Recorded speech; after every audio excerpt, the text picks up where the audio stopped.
Bueno, sé que van a decir muchas cosas algunos, pero para mí es un enorme gusto poder verla cara a cara. Siempre hablamos, pero no así. Y tener la oportunidad de saludar a Laurie Anne Jiménez Faibi. Yo siempre le decía Faibi, pensé que era francés, pero no, me está diciendo que es escocés.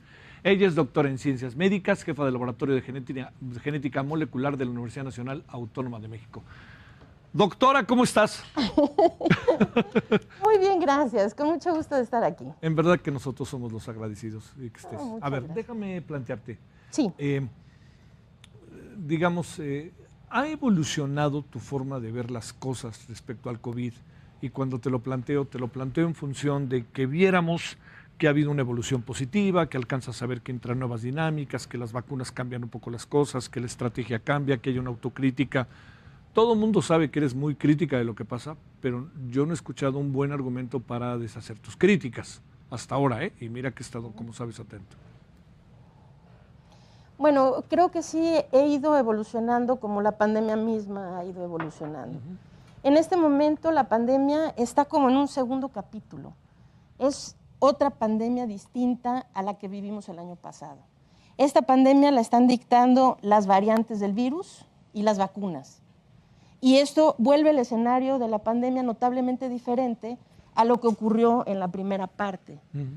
También en este momento tenemos mucho más aprendizaje de cuáles eran los caminos a seguir para controlar mejor el problema,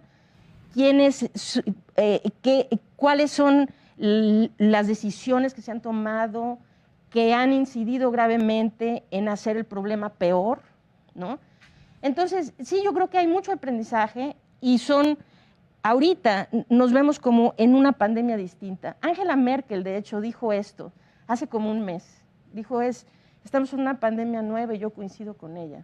Mira, sí. Oye, a ver, ¿cómo es que te acercaste al tema? Entiendo, todos nos acercamos al tema porque no nos quedó de otra, ¿no? Pero en tu caso, ¿cuáles fueron esos detonantes que empezaste a ver como para decir, a ver, tengo que abordar esto, aquí pasa algo, mi especialidad como científica es esta? ¿Qué fue lo que fue acercándote a un análisis más detallado del tema? Sí, bueno, soy microbióloga. Sí. Entonces, el seguimiento de eventos casi que así, natural. pues es natural, es parte de mi profesión. Yo fui siguiendo mucho, además soy como muy ávida lectora de la historia de la ciencia, sobre todo el seguimiento de las diferentes pandemias que ha habido durante la historia de la humanidad y qué sé yo, ¿no?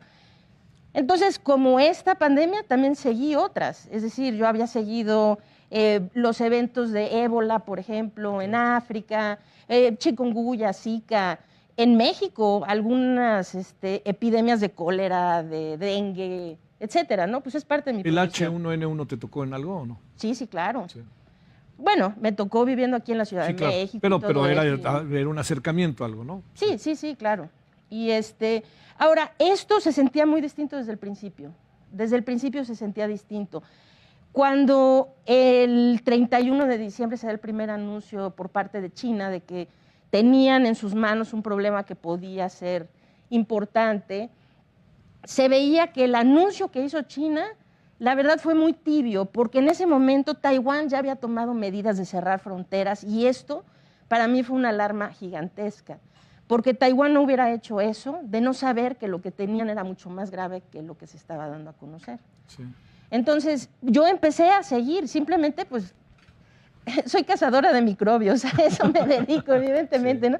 Entonces pues empecé como que a documentar, a tratar de llevar mis propias bases de datos de cómo iban los eventos en el sureste asiático primero, en Oceanía, cómo salió de esa región, cuando azotó primero en Europa la verdad es que cuando azotó primero en Europa, dije, estamos ante la pandemia de 1918-1920, wow, la famosa otra española. Vez. La mal llamada gripe. La mal llamada, sí, es cierto. Mal llamada gripe española. Sí. Y la verdad pensé, nunca imaginé yo vivir un evento similar, ¿no? Había estudiado tanto sobre la pandemia de 18, pero nunca imaginé vivirla, ¿no? Sí. Dije, estamos ante un evento que puede ser similar a esto, ¿no? Fue muy, muy dramático. Claro. De hecho, la verdad, lo que ha sucedido ahora es que nos hemos como desensibilizado. Lo que pasó en Italia al inicio de la pandemia yo recuerdo que era de romper el corazón, ¿no? De ver los camiones militares saliendo de Lombardo, de la región de Lombardía, sí, con los cadáveres fuera de la ciudad.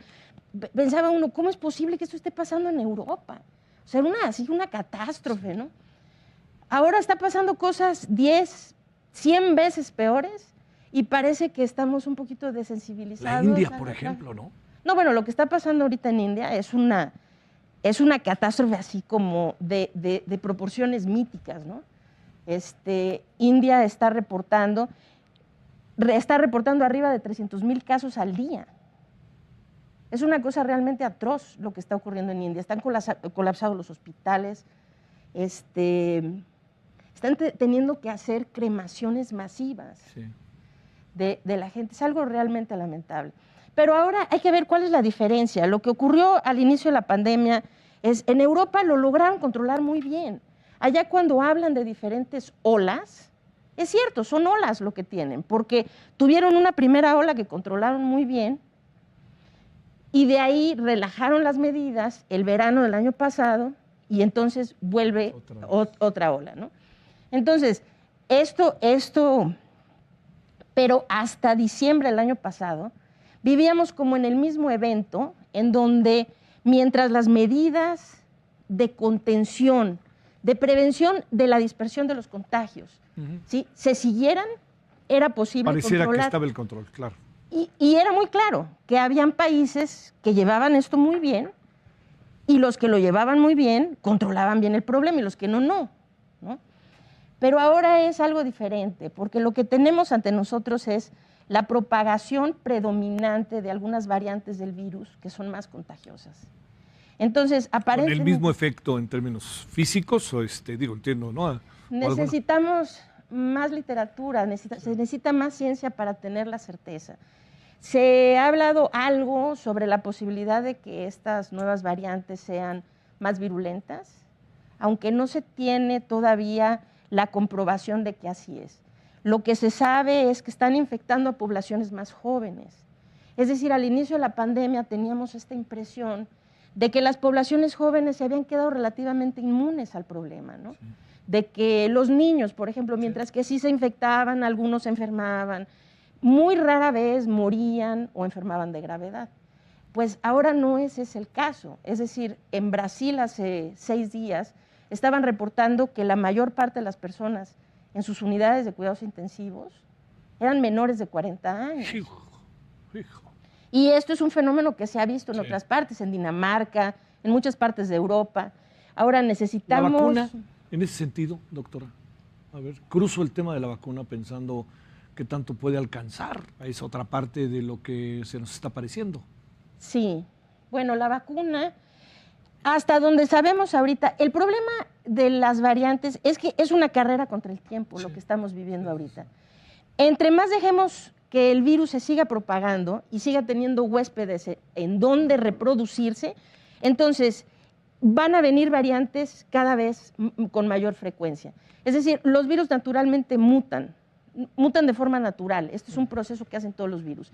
Pero mutan a la medida de que les damos la posibilidad de reproducirse. Lo que hemos hecho algunos países que hemos sido muy irresponsables, como México, como Brasil, como Estados Unidos, pues hay muchos, ¿no? Turquía, muchos países en Europa. Lo que hemos hecho es le hemos dado al virus huéspedes infinitos en donde reproducirse. Claro. Entonces, estas mutaciones se hubieran dado a lo largo del tiempo de cualquier manera. Pero si hubiéramos controlado la propagación del virus, quizá hubiéramos empezado a ver variantes del virus dentro de 5 años, dentro de 10 años. Hay que recordar que este virus llegó para quedarse. Es decir, va a estar entre los seres humanos por el resto de los siglos de los siglos.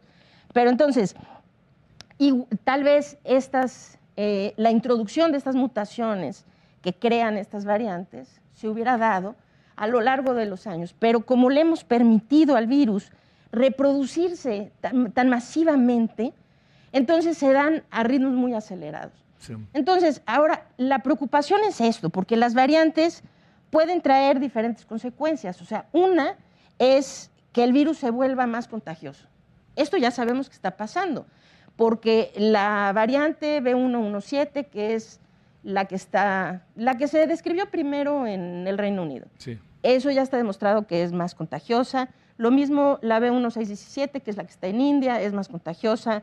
La B1315, que es la sudafricana, y la P1 brasileña. Son las 4 de importancia actualmente. Se sabe que todas son más contagiosas. Porque son más contagiosas, infectan más gente y eventualmente sustituyen o suplen a la cepa original del virus. Claro, ¿sí? claro. Entonces se vuelven predominantes precisamente porque son más contagiosas.